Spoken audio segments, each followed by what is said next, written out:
With more than 2 million powerless customers sweltering in Houston's summer heat, KHOU 11 Investigates immediately started asking tough questions of CenterPoint Energy, the area's largest electricity utility. Was the company prepared before the storm? Once Beryl moved through, did it respond quickly enough? And would state officials hold CenterPoint accountable? And if so, how?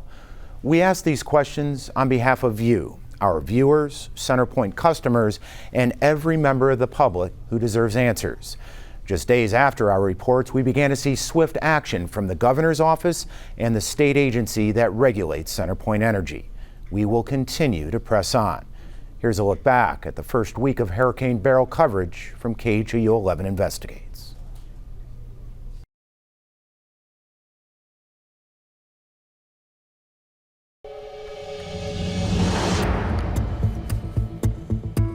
We know so many of you are anxious to get the lights back on, and especially the air conditioning, as Houston is expected to heat back up. Tonight, KHOU 11 Investigates is asking tough questions of CenterPoint, and you may not like the answers. Jeremy Rogalski is live in Timber Grove with what he's learned. Jeremy. Yeah, guys, just a couple of hours ago, CenterPoint released a press release saying 10,000 out-of-town crews have been, quote, mobilized. But we wanted to know, why weren't those crews, as in past hurricanes, already here, pre-staged, before Beryl came rolling through?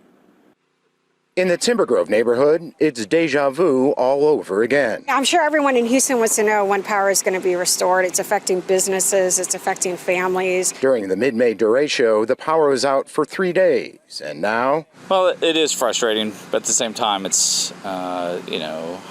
nobody knows what these storms are going to do. The answer is there is no answer yet from CenterPoint. It's really too early to get more specific with our restoration timeline.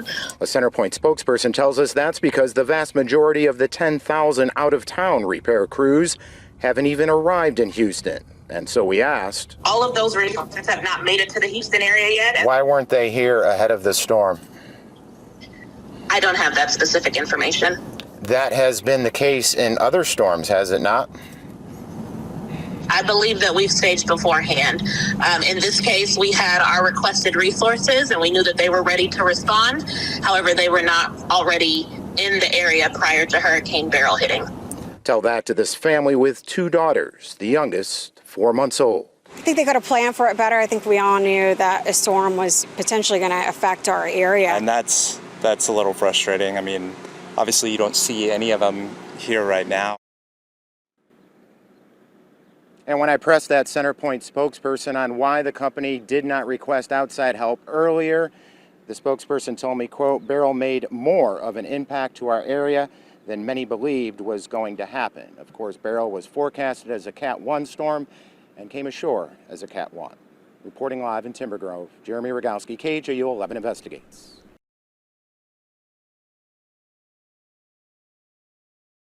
Team coverage for you, starting with the question, could CenterPoint have been better prepared? Now, we first reported yesterday how the company did not stage mutual aid repair crews in Houston before Hurricane Beryl. Now, investigative reporter Jeremy Rogalski is learning more about their response and joins us live. Jeremy? Well, the questions hovering over the 1.5 million powerless CenterPoint customers are these. Was the electricity provider slow out of the gate in its restoration efforts? And now, is it playing catch-up? Hours before Beryl battered the state, Texans were assured CenterPoint is ready to go. But we've since learned that, unlike in past hurricanes, CenterPoint did not position out-of-town crews in Houston before the storm, so they could immediately hit the ground once the hurricane moved through. Outside help really has gotten out of the gate a half day late. While they were not in Houston, they were in nearby locations. Where were those nearby locations?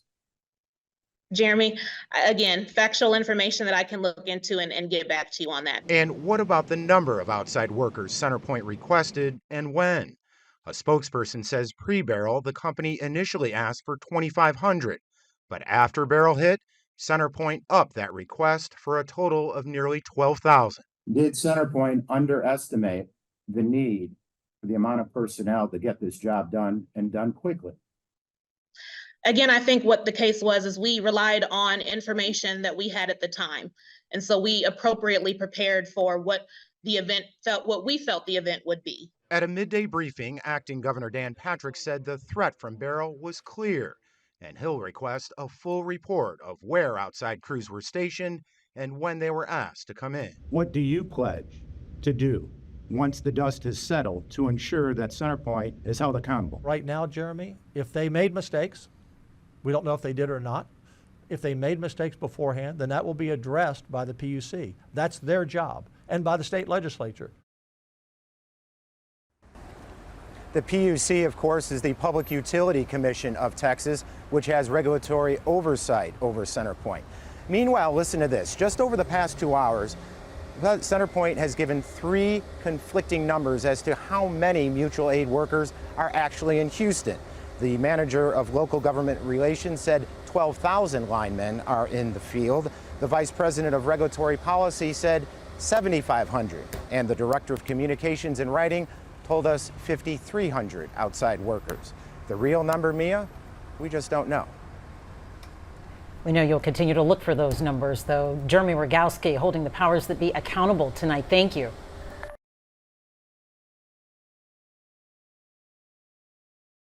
Power is an absolute major inconvenience, To say the least, but it can be a matter of life or death for people who rely on medical equipment powered by electricity. Investigative reporter Cheryl Mercedes is here now with more on the medically vulnerable. Cheryl. Hey, Mia. Harris County has the most power-dependent people in the state with more than 23,000. That's according to the U.S. Department of Health and Human Services Medicare data. Now, that includes people who are on oxygen tanks, wheelchairs, and ventilators. KHOU 11 Investigates looked at Harris County to see where the most power-dependent people live. And the top 3 zip codes are in Katy, Spring, and down here in Baytown. That's where people really depend on power to survive. And that's where people have been without power for at least 3 days now. Some states like Louisiana use this data to pinpoint where emergency shelters open during hurricanes and to decide where power should be restored first. But not in Texas. The Public Utility Commission of Texas told us they leave that up to the individual utility providers. Last year, CenterPoint told us it does not use Medicare data to identify the location of customers who rely on electricity-dependent medical equipment. Now, CenterPoint says it encourages those customers to apply for critical care residential customer status. That's with the Public Utility Commission. Sounds like a lot, right? Well, right here on the PUC's website, you can find the PDF. Go to page 2. Simple one-page form to fill out. It takes about a couple of weeks to process. There's also the State of Texas Emergency Assistance Registry, or STEER. Also an easy sheet, much shorter actually, to fill out and turn in. You can do it online or mail it in. But neither program guarantees the lights will stay on. If you live in Harris County right now and you have not signed up for these services, you don't have to wait. You have another option. Just dial 211 and the county will send someone to you to do a wellness check or take you somewhere cool if that's what you need. Mia. Have to take care of everyone, especially those with medical needs. Cheryl Mercedes, thank you.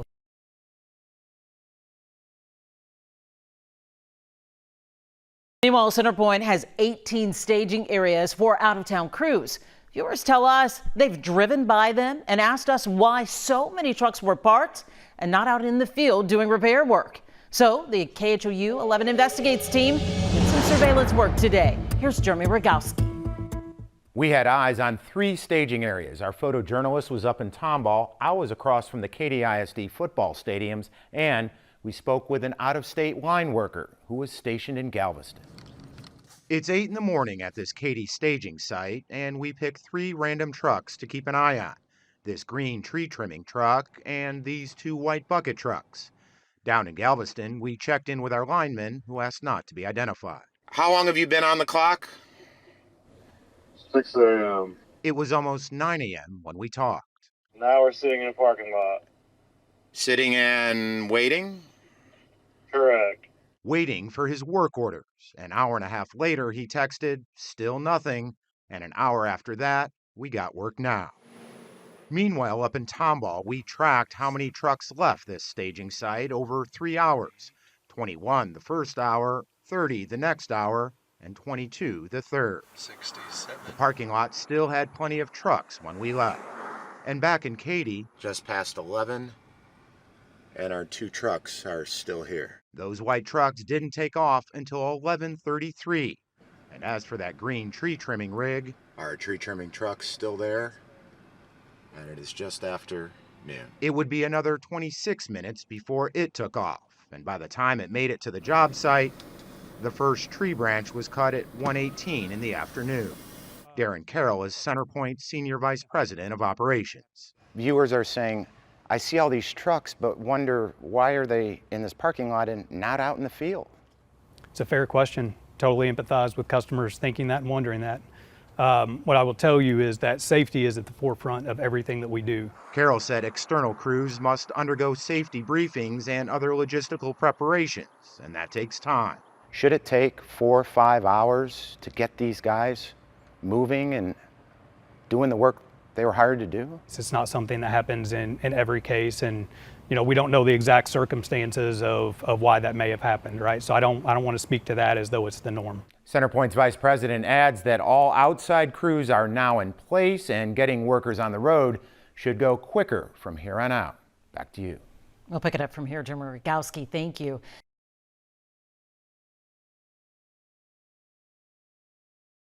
CenterPoint has repeatedly said clearing so many downed trees has been a challenge in getting the power back on. But what has the company done for preventative tree maintenance? Jeremy Rogalski and the KHOU 11 Investigates team found out how much it spends on that, and you may not like what you hear. Jeremy? Mia, it's known as a vegetation management plan in the industry, and after Hurricane Ike back in 2008, Texas passed a law requiring companies to file one annually. Well, records show compared to some other companies last year, CenterPoint didn't spend much. The cleanup work continues at Araceli Arizolo's house. She's been through her share of big storms here over the past 10 years. And I've seen crews come out here to trim the trees along the power lines maybe one time. Just once? Yeah. A few doors away, Judith Scott calls the idea of CenterPoint tree maintenance fantasy, because I have never seen them do that. You don't have to look far in this neighborhood to see trees and branches surrounding power lines, and by now, we all know what can happen when that's the case. It's why Texas lawmakers passed a law after Hurricane Ike that requires electricity providers to report how much they spend on vegetation management per customer every year. Here's the breakdown for Houston area providers last year. Energy spent $62 per customer. Texas New Mexico Power spent just over $30.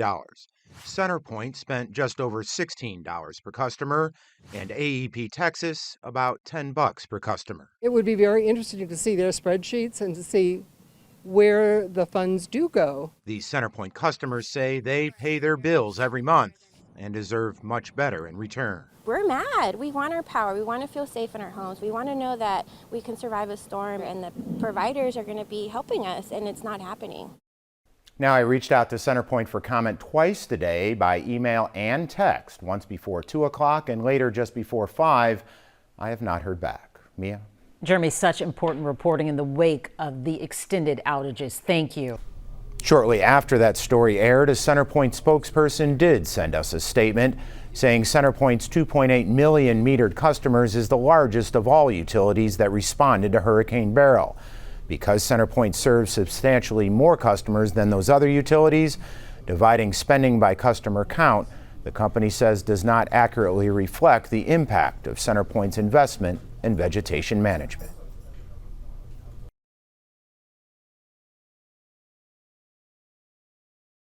State regulators today launched an investigation into CenterPoint's response to Beryl, and Governor Abbott has imposed his own set of demands on the company. He has. Those include a deadline on CenterPoint to clear all trees and vegetation that pose a threat to power lines.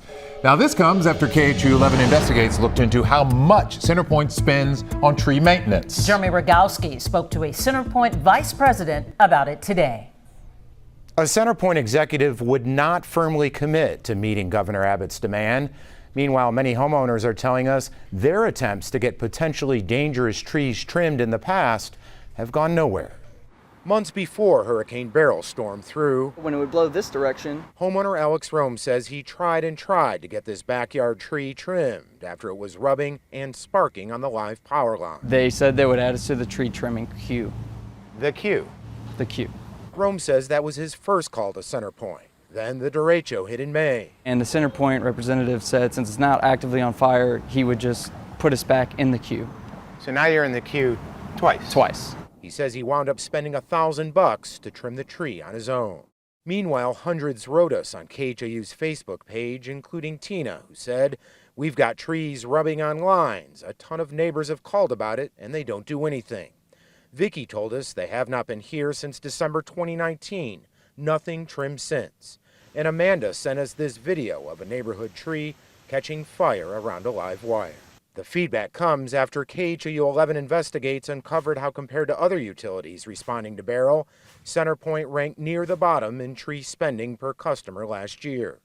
A company executive said CenterPoint serves a more dense urban landscape compared to others in more rural areas. I don't believe that that's a complete accurate way just by itself to say that's representation of your vegetation management program. But Governor Abbott is now taking aim at CenterPoint's tree maintenance program, giving the company an ultimatum. They must provide in detail what CenterPoint will do to eliminate all vegetation issues. The removal must be accomplished by August the 31st. Is that deadline doable? Is it even realistic? To be honest, I'm not aware or fully appreciative of exactly what he's looking at. It seems very cut and dry. August 31st, remove vegetation. It does seem cut and clear, but the devil's in the details. This CenterPoint executive says there are easement issues to consider. By law, the company can only trim what's in the utilities right-of-way. But Vice President Brad Tutunjan concedes we need to do more. We need to do things that are more robust, because we're not talking about the blue sky days. We're talking about how can we pick up and recover. The company executive adds that CenterPoint has a $2+ billion resiliency plan under review by state regulators that includes $36 million in increased vegetation management spending over the next 3 years. Back to you.